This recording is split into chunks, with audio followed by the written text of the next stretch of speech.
Tiruchendur doctor Sivanthi Adithanar கல்வியியல் கல்லூரி உங்கள் எதிர்காலத்திற்கான சிறந்த தேர்வு. மாண்புமிகு பேரவைத் தலைவர் அவர்களே, சட்டம் ஒழுங்கை பற்றி பேச்சு வந்தது. சட்டம் ஒழுங்கு சரியா இருக்கணும் அப்படின்றதுல எங்களுக்கு மாற்று கருத்தே கிடையாது. கண்டிப்பாக லா அண்ட் ஆர்டர் கரெக்டாக இருக்கணும், கரெக்டாக இருக்கும், இருக்க வைப்போம். அதே மாதிரி பெண்கள் பாதிக்கப்படுறதையும் இங்கே யாராலையும் சகிச்சிக்கவே முடியாது. அதுக்கான கடுமையான நடவடிக்கைகள் நம்ம அரசு எடுத்துக்கிட்டு இருக்கிறோம். இந்த சிங்கப்பெண் சிறப்பு அதிரடி படை கூட அதுக்கான ஒரு ஃபர்ஸ்ட் ஸ்டெப் தான். அதே மாதிரி இந்த போதைப் பொருள் நடமாட்டம் அதை கண்ட்ரோல் பண்றதுக்கும் நம்ம அரசு கடுமையான நடவடிக்கைகள் எடுத்துக்கிட்டு இருக்கிறோம். அதையும் கண்டினியூ பண்ணி எடுப்போம்.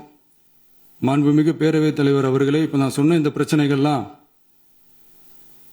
இந்த 2026 போன மாசம் மே மாசம் 10ஆம் தேதி புதுசாக வந்துடல. இதெல்லாம் பல வருஷமா இருக்கிற பிரச்சனைகள் தான், பல வருஷமா கண்டுக்காம விட்ட பிரச்சனைகள் தான். இன்னைக்கு எதிர்கட்சிக்காரங்க அதை பத்தி கேட்கும் போது எனக்கு அது அக்கறையா தெரியல, அவதூறு அரசியலா தான் தெரியுது, பழி போடுற அரசியலா தான் தெரியுது. இப்படி அவதூறு பழி போடுறவங்களை பார்த்து ஒன்னே ஒன்று தான் கேட்கணும்னு தோணுது. கடந்த 9-10 மாசமா நம்ம ஸ்டேட்ல சட்டம் ஒழுங்கு டிஜிபியே இல்லை. சட்டம் ஒழுங்கு டிஜிபியை போடுங்கன்னு சொல்லி எல்லாம் ஓஞ்சி போயிட்டோம். போன ஆட்சியில் நடந்ததுக்கெல்லாம் இப்பதான் விடையை கண்டுபிடிக்கிறோம் நம்ம ஆட்சியில்.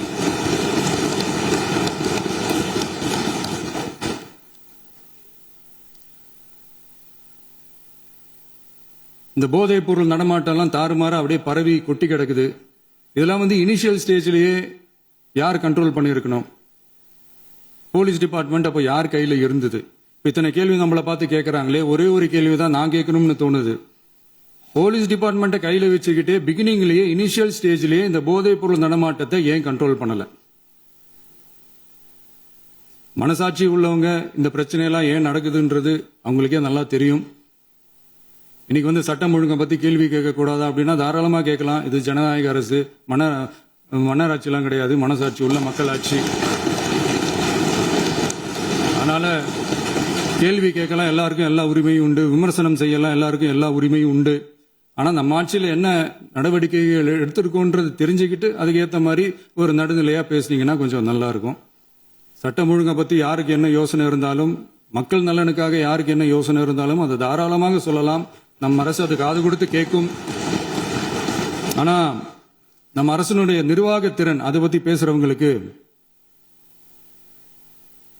இந்த ஊரடிச்சு உலையில போட்டு ஊழல் மேல ஊழலா செஞ்சுக்கிட்டு அதுல இருந்து தப்பிக்கிறதுக்கு பேர் தான் நிர்வாகத்திறன் அப்படின்னு சொன்னா, அப்படிப்பட்ட ஒரு ஊழல் செய்யற நிர்வாகத்திறனை நம்ம அரசு ஒரு நாளும் செய்யாது. பொட்டி பெட்டியா பணத்தை வச்சுக்கிட்டு, பெட்டியை வச்சு எல்லாம் செஞ்சுக்கிட்டு, போதைப் பொருள் பாதுகாவல் கழக மாடல் அரசாங்கம் செஞ்ச ஒவ்வொரு ஊழலா வெளியில வந்துகிட்டு இருக்கு. டாஸ்மாக்ல அது என்னப்பா அது பேரு, பார்ட்டி ஃபண்ட் கட்சி நிதி அப்படின்ற பேர்ல அடிச்ச கொள்ளையெல்லாம் ஒன்னா இப்போ கவர்மெண்டோட கஜானாவுக்குள்ள கொண்டு சேர்த்துக்கிட்டே இருக்கிறோம். திருச்செந்தூர் டாக்டர் சிவந்தி ஆதித்தனார் கல்வியியல் கல்லூரி உங்கள் எதிர்காலத்திற்கான சிறந்த தேர்வு.